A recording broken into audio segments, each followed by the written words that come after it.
Bonjour, bienvenue sur ma chaîne. Je vous présente un tirage sur un sujet très complexe. D'ailleurs, ça fait plusieurs jours que j'y travaille à écouter tous les vidéos et reportages pour tenter de cerner des éléments de base qui sont vrais pour mon tirage parce que tous les vidéos ont des éléments qui diffèrent. Ça va de légers détails à des choses plus importantes, comme par exemple sur une chaîne, on dit que le couple était divorcé, alors que ce n'est pas le cas. Ça peut faire une grosse différence si on pense par exemple à l'héritage. Sur ce, je vous présente mon tirage. Henry McCabe, un habitant du Minnesota aux États-Unis, revenait d'une soirée bien arrosée en compagnie de deux amis et sur le trajet du retour, Henry a demandé à William, celui qui conduisait, en insistant fortement de le déposer à une station-service en disant qu'il reviendrait chez lui à pied.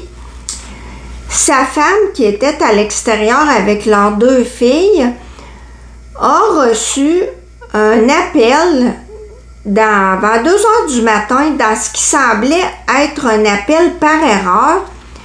Le message vocal qu'on peut entendre est à glacer le sang. D'ailleurs, vous pouvez aller l'écouter si vous faites une recherche avec son nom. Sa femme a alors signalé sa disparition et le corps d'Henry sera découvert par un kayakiste 2 mois plus tard dans un lac à une dizaine de kilomètres de son domicile. L'état de décomposition avancé ne permettant pas de déterminer la cause du décès, même s'il est établi qu'il n'y avait aucune trace de blessure, on a conclu à une noyade. Mais plusieurs questions restent sans réponse. Pourquoi Henry voulait à tout prix se faire débarquer à une station-service à plusieurs kilomètres de chez lui? Pourquoi le conducteur s'est-il trompé de station-service dans son témoignage? Pourquoi ses amis ne lui ont pas rendu ses clés en le laissant là? Pourquoi sa femme Karine a attendu au lendemain avant de téléphoner aux policiers pour signaler sa disparition? Comment a-t-il pu parcourir une dizaine de kilomètres jusqu'au lac à pied en 10 minutes entre le moment où il a été laissé à la station-service et l'appel à sa femme, surtout compte tenu de l'état dans lequel il était? Mais enfin, la question qui relie toutes les réponses: quelle est la cause du décès d'Henry McCabe? Qu'est-ce qui s'est passé dans la nuit du 6 au 7 septembre 2015? On regarde ça tout de suite avec le tarot du jour des morts.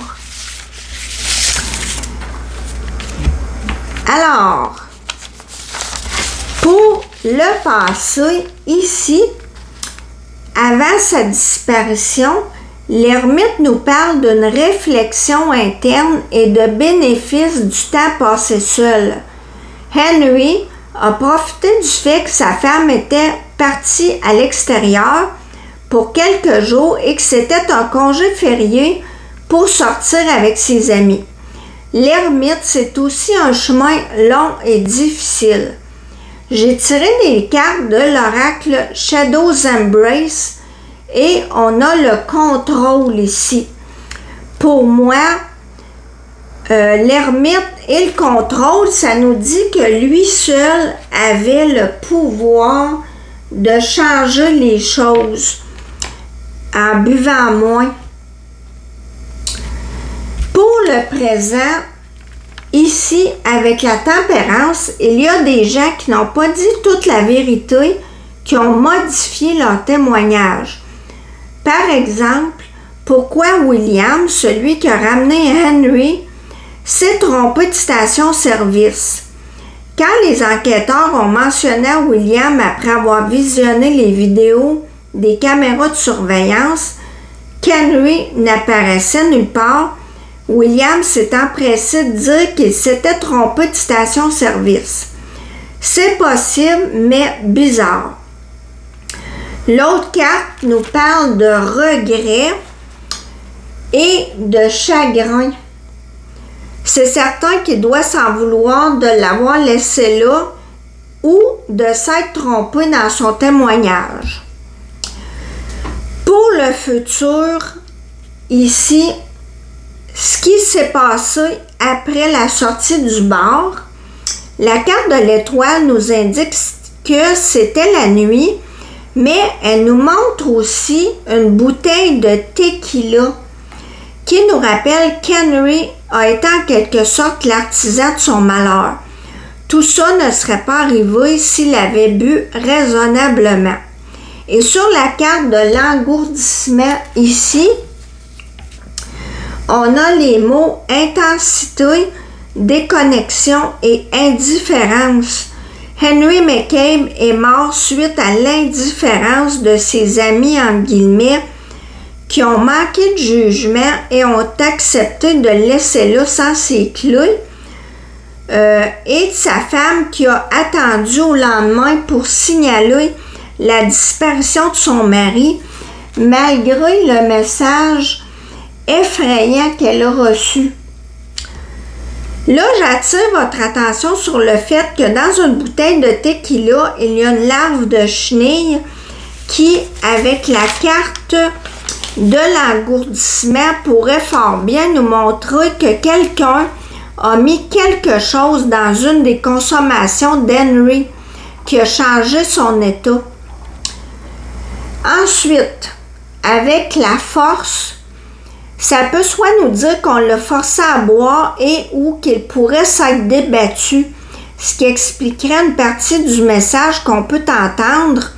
Et pour moi, la personne qui dit « Stop it, arrêtez », ce serait Calvin Johnson, l'autre passager. Ici, on a la carte de la culpabilité et encore les regrets. Finalement, ici, en défaveur, on a l'empereur. C'est quelqu'un d'un peu plus âgé et dominateur qui s'est opposé à Henry, pour moi, avec force et qui a modifié la version des faits. Et on a la carte du chagrin et de la douleur. Ici, oups.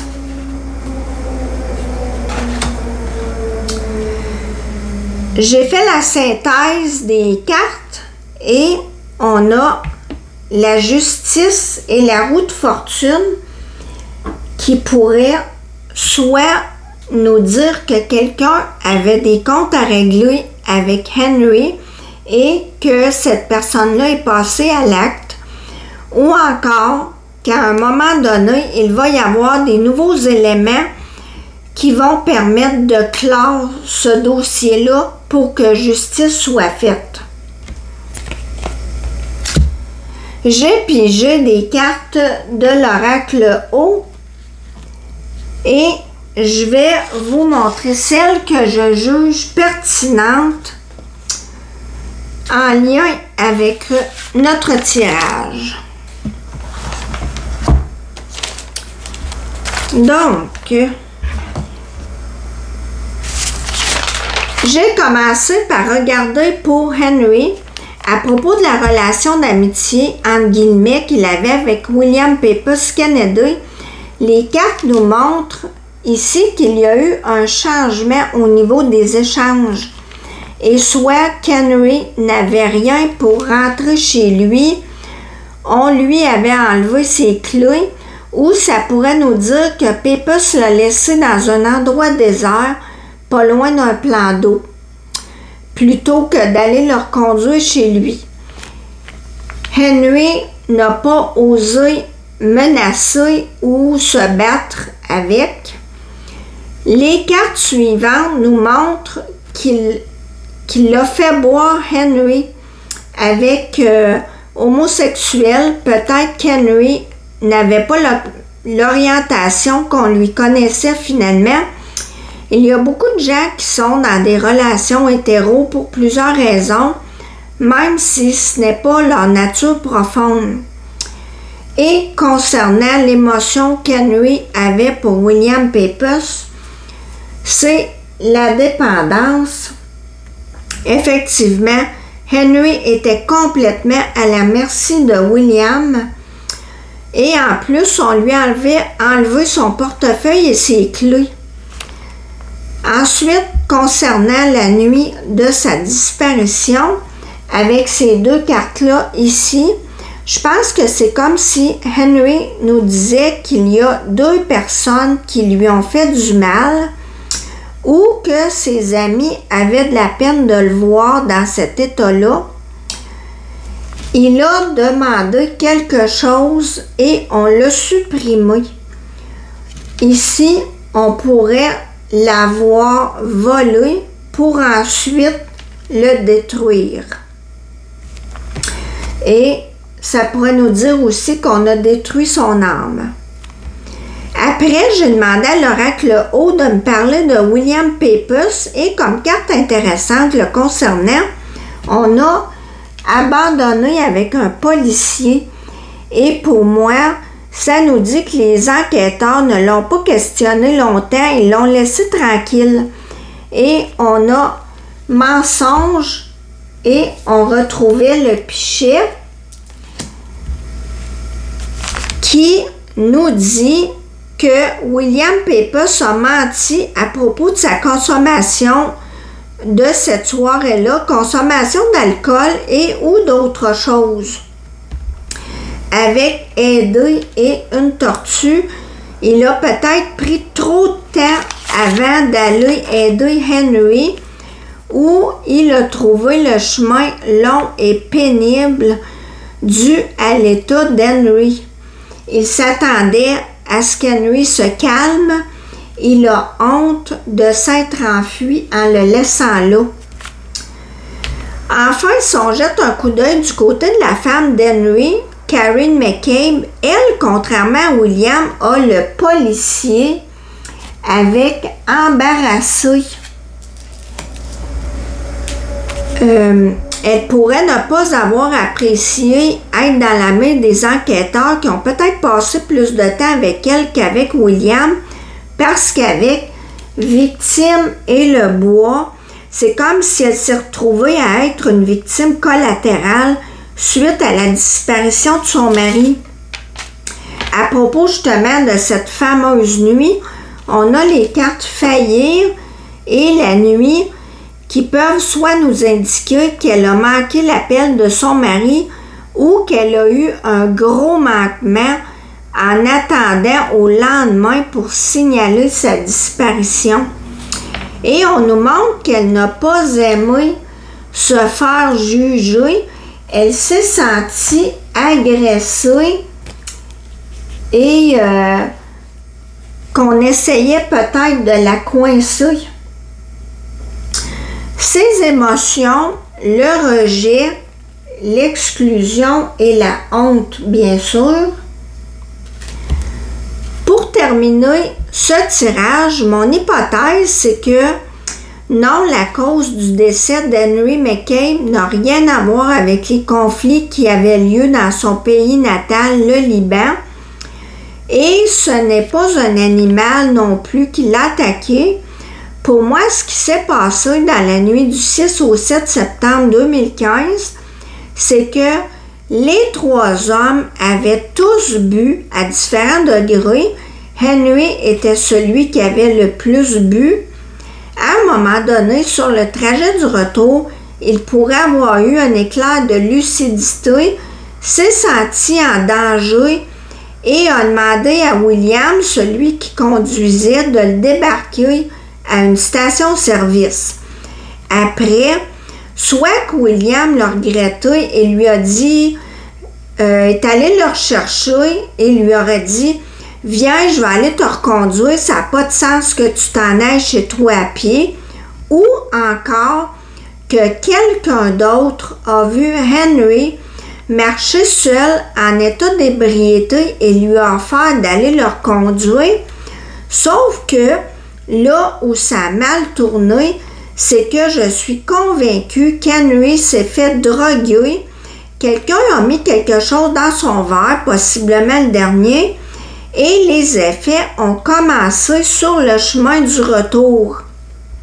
On l'a fait débarquer de force parce qu'il n'était pas gérable et on est possiblement qu'on en est venu au coup. C'est pourquoi on peut entendre stop it, arrêtez sur le message vocal que sa femme a reçu. C'était soit Calvin Johnson qui disait ça, si on considère que Pepys est retourné chercher Henry, ou un étranger. Et les grognements, d'après moi, sont ceux d'Henry qui est intoxiqué. Il a été débarqué près du lac après lui avoir possiblement volé son argent. Les grognements aussi peuvent être ceux d'une personne qui s'est déchaînée sur le pauvre Henry. Pourquoi William Pepys Kennedy s'est trompé à propos de la station-service? Parce qu'il n'était pas à jeun, lui non plus, et qu'Henry voulait peut-être se faire laisser là en premier et a finalement opté pour l'autre station-service. La carte de la tempérance qu'on a vue, c'est aussi la boisson. Donc, oui, Henry McCabe est mort noyé, mais parce qu'il était intoxiqué, il est allé, il a erré jusqu'au plan d'eau. Merci de m'avoir écouté. À la prochaine!